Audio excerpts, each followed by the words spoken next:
$1, that's what I need. And if I share with you my story, would you share your dollar with me? Bad times are coming, and I'll reap what I done sown. I massaged the corners of the hefty bag. It was cool and soft, like life used to feel. It was a state of emergency in the Tenderloin, the mayor said. I wondered, did that mean I wouldn't be end up swept to death? From the cement so cold, the PoLice taser jolt, you have to leave. No, you can't pee. This housing is full, can't you see? It's a state of emergency in the Tenderloin. Not for you and me. It ain't what you think. It's for the people who cannot see our public poverty. It's a state of emergency in the Tenderloin because budget cuts so deep, there is no place to sleep. Because migrante children slanging pills terrify the wealthy white peoples in the hotels. It's a state of emergency in the Tenderloin, and it's not for those of us without a home. It's a state of emergency in the Tenderloin because poverty is only a myth. So we just need to incarcerate your sorry bones. Yeah, it's a state of emergency. Or is it a PoLice space of emergency?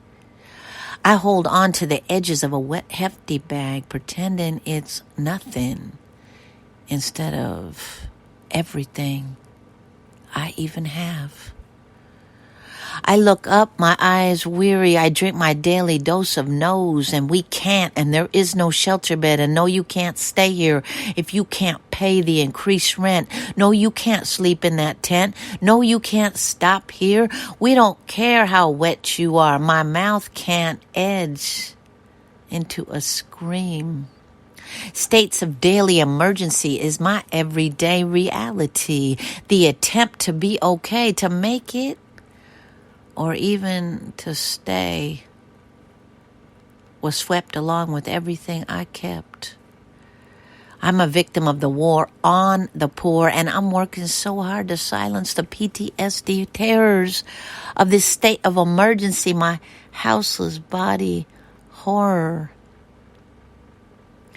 Yeah, today's podcast from a poverty scholar goes out to all my fellow poverty scholars surviving and holding on by a thread, holding on to everything. Because, yeah, we don't got no more bed. Holding on to our belongings that have been stolen and taken and swept and kicked. Our homes that are no longer even anywhere. Not what you think. Yeah, this poemcast from a poverty scholar goes out to all those people who call us the homeless problem, who have dehumanized us with your gaze, and now you say it's just a matter of days before the PoLice will get rid of our filthy bodies from your delicate place of gentrifying and cleaning and every single which way that you can eradicate my houseless state. The impossible states of emergency for people in poverty has been my reality for years as a houseless child of a disabled, houseless adult. It has been a state of emergency every day for thousands of houseless folks living outside in the TL, the last remaining neighborhood of occupied Yelamu Frisco, where poor people of all colors and cultures can stand, be, live, or walk. The settler colonial anti-poor, anti-black and brown people violence called sweeps has been happening continuously all across Frisco, intensely and endlessly for years, not letting up in a pandemic. As a matter of fact, getting worse.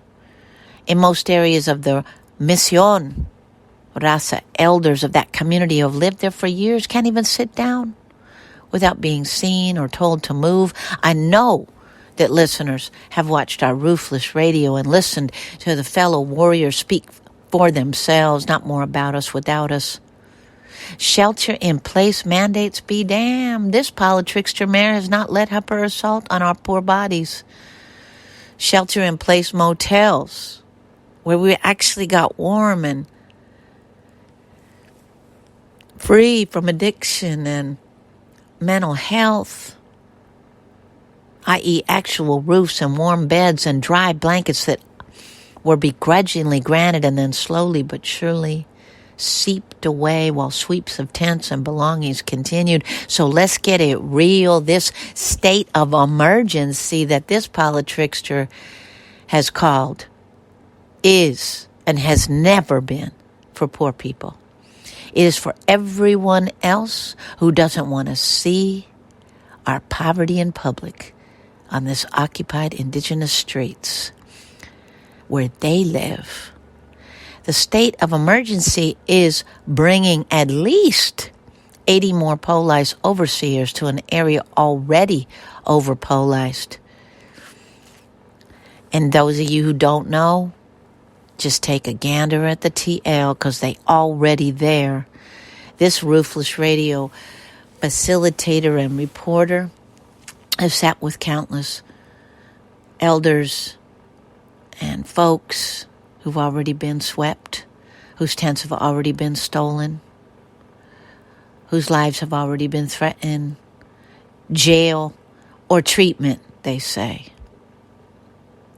And what I'm wondering is, how would this racist army of PoLice assess our houselessness? Based on how we look?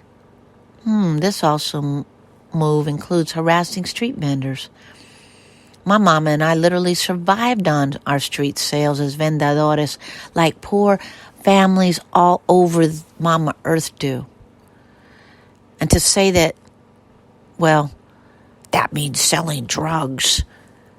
Like with me and Mama, it means selling art, hand-me-down survival gear, but you can't have poor people economies in public. Underground economic strategies, we call it. They can't be in public. But my question to London Breed and other politricksters across this stolen land, including Supervisor Matt Haney from so-called District 6, is what about the houseless residents of the TL? And all these towns from Denver, so-called Denver, to so-called Bellingham, who were never seen as residents.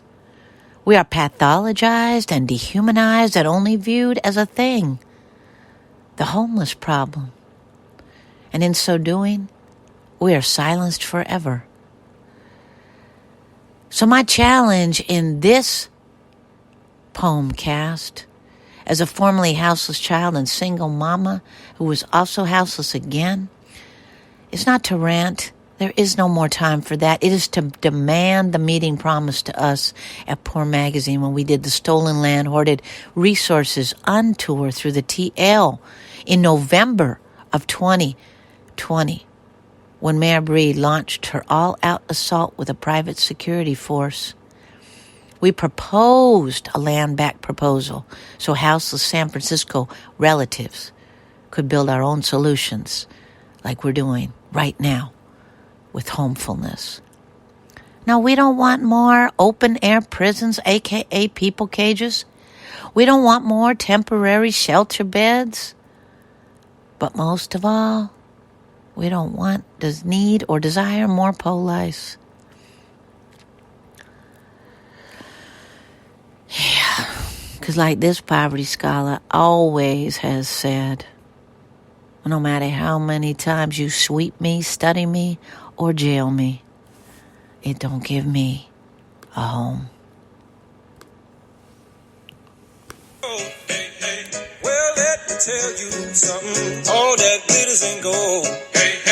It's been a long old troublesome road.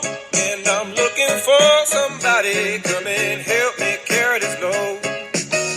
I need dollar, that's what I need. Well, I need Here's a hearing on Tuesday night on Zoom to speak up against this PoLice state of emergency in occupied Yelamu, aka the TL. Please be on it, listeners. Please speak up for those of us who can't.